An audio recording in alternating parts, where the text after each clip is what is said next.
शराब घोटाले से जुड़ी हर बड़ी खबर हम आपको बता रहे हैं और अब अरविंद केजरीवाल के करीबी और दिल्ली के डिप्टी सीएम रहे मनीष सिसोदिया के लिए मुश्किलें अब और ज्यादा बढ़ चुकी हैं। अब सिसोदिया को कोई राहत मिलती नजर नहीं आ रही है इस पूरे शराब घोटाले में। नमस्कार, स्वागत है आपका द न्यूज पर। मैं हूं आपके साथ शिप्रा सैनी। तो बड़ी खबर राजधानी दिल्ली से है, जहां शराब घोटाला मामले में दरअसल मनीष सिसोदिया के लिए मुश्किलें बढ़ रही हैं और अब एक बार फिर से कोर्ट से बड़ा झटका लगा है। दरअसल ये मनी लॉन्ड्रिंग का मामला है, जिसमें मनीष सिसोदिया की न्यायिक हिरासत को बढ़ा दिया गया है। 25 अगस्त तक अब मनीष सिसोदिया जेल में ही रहेंगे और 25 अगस्त को इस पूरे मामले पर सुनवाई होगी। आपको ये बता दें कि ये पूरा जो शराब घोटाला है राजधानी दिल्ली में, इसमें सीबीआई और ईडी जांच कर रही है और दिल्ली के डिप्टी सीएम रहे मनीष सिसोदिया इस पूरे मामले में आरोपी पाए गए हैं, जिसके बाद से वो जेल में बंद हैं और कोई राहत सिसोदिया को नहीं मिल रही है। दिल्ली हाई कोर्ट ने उनकी याचिकाओं को खारिज कर दिया है। उसके बाद अब सुप्रीम कोर्ट का रुख भी सिसोदिया ने किया है, जिस पर आने वाले वक्त में सुनवाई होगी। लेकिन फिलहाल बात अगर ईडी की जाए तो ईडी का ये पूरा जो मामला है, इसमें सिसोदिया के लिए लगातार मुसीबत बढ़ती जा रही है। अब 25 अगस्त को इस पूरे मामले में सुनवाई होगी, चूंकि 25 अगस्त तक अब न्यायिक हिरासत में सिसोदिया रहेंगे। लेकिन वहीं एक मामला जो कि ईडी की हिरासत में ही सामने आया था, जब आरोप आम आदमी पार्टी ने ये लगाए थे कि मनीष सिसोदिया के साथ पुलिस कर्मियों ने बदसलूकी की है। और उस पूरे मामले में आपको ये बता दें कि अब कोर्ट ने संज्ञान लिया है और कोर्ट ने सीसीटीवी फुटेज मांगे हैं। जी हाँ, फुटेज की कॉपी जो है वो पेन ड्राइव में देने का निर्देश जो है वो कोर्ट की तरफ से दिया गया है। कोर्ट ने मनीष सिसोदिया को फुटेज देने का निर्देश दिया है, क्योंकि उनकी तरफ से ये आरोप लगाया गया है कि पुलिस ने उनके साथ बदसलूकी की है। लेकिन वही पुलिस का ये कहना है कि सिसोदिया की सुरक्षा के चलते उन्होंने दरअसल उन्हें घेरे में लिया था ताकि वो जल्द से जल्द गाड़ी में बैठे। ये पूरा मामला 23 मई का है, जब सिसोदिया को ईडी के मामले में ही राउंड एवेन्यू कोर्ट में पेश किया गया था। उनकी पेशी थी और वहां पर आम आदमी पार्टी ने ये आरोप लगाया था कि इस पेशी के दौरान पुलिस कर्मियों ने सिसोदिया के साथ बदसलूकी की है। तो इस तरह से ये पूरा मामला सामने आया था, जिसके बाद अब इस पूरे मामले में भी जो कोर्ट है उसने एक्शन लिया है और तमाम सबूत जो हैं वो मांगे हैं। लेकिन फिलहाल मुसीबत बढ़ रही है, क्योंकि मनीष सिसोदिया को दोनों ही मामले यानी सीबीआई और ईडी के मामले में लगातार उनकी न्यायिक हिरासत बढ़ती जा रही है।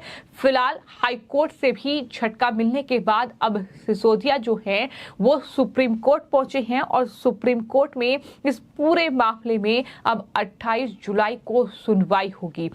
10 जुलाई को सिसोदिया की तरफ से वरिष्ठ वकील अभिषेक मनु सिंघवी ने कोर्ट में याचिका दायर की थी, जिसमें उन्होंने देश के चीफ जस्टिस डीवाई चंद्रचूड़ के सामने ये मामला रखा था और इस पूरे मामले पर तत्काल सुनवाई की मांग की थी, जिस पर अब सुप्रीम कोर्ट तैयार हो गया है और सुप्रीम कोर्ट ने इस पूरे मामले को लेकर अब सीबीआई और ईडी को भी नोटिस जारी कर दिया है, जिसके बाद 28 जुलाई की जो तारीख होगी वो मनीष सिसोदिया के लिए काफी अहम होने वाली है। क्योंकि जो निचली अदालतें हैं, चाहे फिर वो हाई कोर्ट हो चाहे फिर वो राउंड एवेन्यू कोर्ट हो, जो अभी तक सुनवाई हुई है उसमें मुख्य आरोपी जो है इस पूरे शराब घोटाले के वो सिसोदिया को ही पाया गया है। और ये कहा गया है कि इस पूरे मामले में जो मुख्य साजिश करता है, जो इस पूरे घोटाले का मास्टरमाइंड है, वो सिसोदिया ही है। ये कोर्ट की तरफ से तमाम बड़े बयान जो हैं इस पूरे मामले पर अभी तक सामने आए हैं।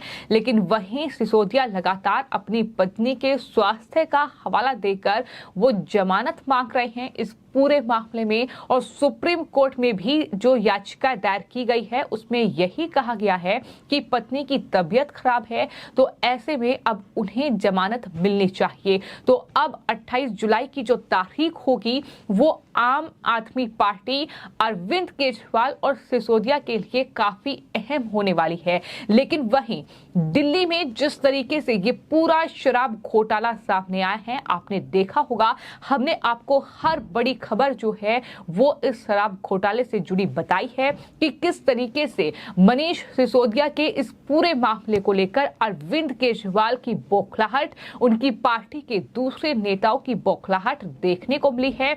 अब जिस तरीके से अरविंद केजरीवाल विपक्षी दलों की बैठक में पहुंचे थे बेंगलुरु में, वहां पर भी जब उन्हें बोलने का मौका मिला तो वो सरकार पर ही हमलावर नजर आए। उन्होंने प्रधानमंत्री पर ही हमला बोला और अरविंद केजरीवाल ने 9 सालों का जिक्र किया, यानी जो मोदी सरकार 9 साल से सत्ता में है उसका जिक्र किया और कहा कि मोदी सरकार ने 9 साल में हर क्षेत्र को बर्बाद करने में कोई कसर नहीं छोड़ी। उन्होंने सब कुछ बेच दिया। आज देश में हर आदमी दुखी है। 26 पार्टियां जो एकजुट हुई हैं वो अपने लिए नहीं बल्कि देश के लिए एकजुट हुई है।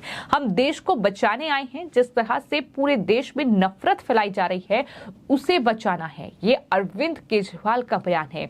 तो कुल मिलाकर अरविंद केजरीवाल आम आदमी पार्टी के राष्ट्रीय संयोजक और दिल्ली के मुख्यमंत्री हैं, लेकिन यही दिल्ली के मुख्यमंत्री कसम खा चुके हैं कि वो कभी कांग्रेस पार्टी के साथ अलायंस नहीं करेंगे। कसम खाई थी कि वो जब मुख्यमंत्री बनेंगे तो वो 2 कमरों का मकान लेंगे और वो दरअसल बड़ी गाड़ियों में नहीं घूमेंगे, उन्हें लाल बत्ती की गाड़ियां नहीं चाहिए। लेकिन आज सब कुछ उनके पास है और इस राजनीति की पोल भी हम खोल चुके हैं। लेकिन अहम बात यह है बतानी कि दरअसल सिसोदिया जेल में बंद हैं। फरवरी में इसी साल उन्हें गिरफ्तार किया गया था। राउंड एवेन्यू कोर्ट से कोई राहत नहीं मिल रही है। लगातार दोनों ही मामलों में न्यायिक हिरासत बढ़ रही है। दिल्ली हाई कोर्ट ने भी याचिका को उनकी खारिज कर दिया और अब सुप्रीम कोर्ट में क्या राहत सिसोदिया को मिलेगी ये देखना अहम होगा। लेकिन आम आदमी पार्टी अपने नेताओं पर एक्शन से कितनी ज्यादा घबराई हुई है, कितनी ज्यादा बौखलाहट है, ये उनके बयानों में साफ तौर पर दिखाई देता है। बयान चाहे दिल्ली के मुख्यमंत्री केजरीवाल का हो या फिर जो राज्यसभा के सांसद हैं आम आदमी पार्टी के संजय सिंह का हो, क्योंकि विपक्षी दलों की बैठक में ये तय हुआ है कि विपक्षी महागठबंधन का जो नाम होगा वो इंडिया होगा। अब संजय सिंह ने इस इंडिया में भी मोदी सरकार पर हमला बोलने का तरीका खोज लिया है। संजय सिंह की ओर से जो ट्वीट किया गया है उसमें उन्होंने लिखा है कि हम इंडिया के लिए काम करेंगे, वो अडानी के लिए काम करेंगे, यानी प्रधानमंत्री नरेंद्र मोदी पर हमला बोला है अडानी के मामले को लेकर, जिसमें दरअसल क्लीन चिट जो है वो अडानी को मिल चुकी है। बावजूद इसके लगातार अडानी को लेकर वो पीएम मोदी पर हमलावर हैं। इसके अलावा संजय सिंह ने ये भी लिखा है कि बेंगलोर में इंडिया की बैठक से घबराए मोदी जी ने हम तुम कहां कैसे लेकिन वेकिन नाम के 38 दलों की जबरन मीटिंग कर डाली। यानी जो एनडीए की मीटिंग हुई है वो एक जबरन मीटिंग आम आदमी पार्टी बोल रही है। दल कह रहे हैं कि हम दल नहीं हैं, हमें कमल के दलदल में मत खींचो। तो इस तरीके से एनडीए की मीटिंग पर हमला बोला गया है। लेकिन सवाल तो ये पूछा जाएगा कि बेंगलुरु में जो मीटिंग हुई है, जो नाम इंडिया रखा गया है, आखिर उस नाम को लेकर अब विपक्ष में ही दरार क्यों देखने को मिल रही है? नीतीश कुमार आखिर नाराज क्यों हैं? आखिर तमाम अलग अलग पार्टियों के नेता नाराज क्यों हैं इस नाम को लेकर? ये जवाब भी अब संजय सिंह को देना होगा। तो कुल मिलाकर बौखलाहट सिर्फ इसी बात की है क्योंकि सिसोदिया को पर केंद्रीय जांच एजेंसियों का शिकंजा कसा गया और सिसोदिया को राहत नहीं मिल रही है और आम आदमी पार्टी के भ्रष्टाचार की पोल लगातार खुल रही है। आम आदमी पार्टी लगातार बेनकाब हो रही है। यही वजह है कि इस तरह की ये बौखलाहट उनके ट्वीट, उनके बयानों में अब साफ तौर पर नजर आ रही है। फिलहाल आपकी इस पूरे मामले पर क्या राय है, मैं कमेंट बॉक्स में जरूर लिखें और चैनल को सब्सक्राइब करें। धन्यवाद।